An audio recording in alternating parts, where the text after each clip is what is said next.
For a condition of condenser pump and motor, baklasin muna natin yung chin niya mga kasikap. Medyo may tama na. Matigas na. Kulang na sa lubrication. Ngayon tanggalin natin yung meter chin coupling or sprocket. Yan, gamitan natin ng puller para hindi tayo mahirapan. Yan, inawakan ni Kasikap Jumar tapos si Kasikap Daryl ang nag-operate sa ating puller, mechanical puller para mabilis at hindi na kailangan pupukin ng mano-mano dahil kusa na siyang matatanggal kapag may puller. Yan, hinigpitan at para iniikot ni Kasigap Daryl para matanggal na yung metal coupling.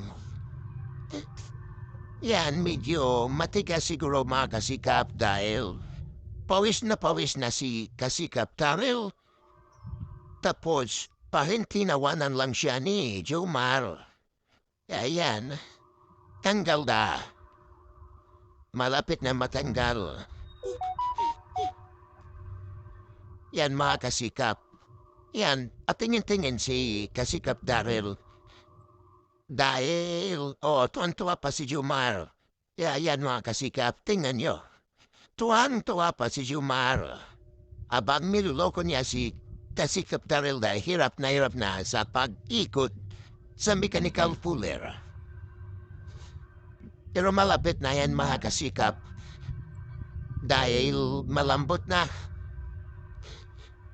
Abang tinatanggal ni Daryl. Ang sukat diyan sa combination range ay 30. 30 yung combination range diyan. Yan. Dahil malaking mechanical puller yan ay medyo hindi mahirap magtanggal kumpara sa pupukin lang. Yan, malapit na matanggal mga kasikap.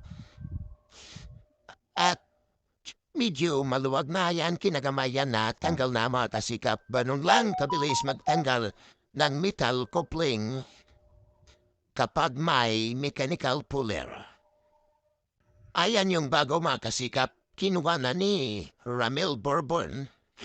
Yun yung bago ikabit natin para maganda yung kanyang dikot at maiwasan na magkaroon ng tama. Yung chain, yan kinabit na ni Kasikap Daryl. Ang bilis lang dahil nalihan na yan at tama lang po ang sukat. Yan na mga kasikap, pinupok niya. Hindi niya rektang pupugin yung metal, nilagyan niya na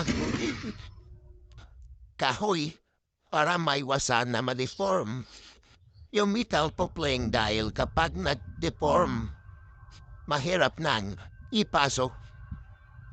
Yan, ilang pukpukan lang yan dahil hindi naman siya mabigat. Ito si Das Abilgas, siya pinupok na ni Kasikap Daryl Padilla. At nandun naman naghahawak si Jomar doon sa motor para hindi gagalaw. Yan, pukpukin mo lang ng pukpukin, Daryl Padilla. Hanggat maging pugi na siya. Pagkatapos ay para higpitan mo na yung kanyang Allen wrench. Yan na mga kasikap. Yan, tinanggal na namin yung pump. Centrifugal pump, tinanggal na sa kanyang pinaka-casing. At tumulong na si paring Bourbon, Kasikap Bourbon sa pagbuhat yan. Dahan-dahan lang kayo, baka mabagsakan ng iyong pa. Walang bintang pa sa plingke. Yan na mga kasikap yan.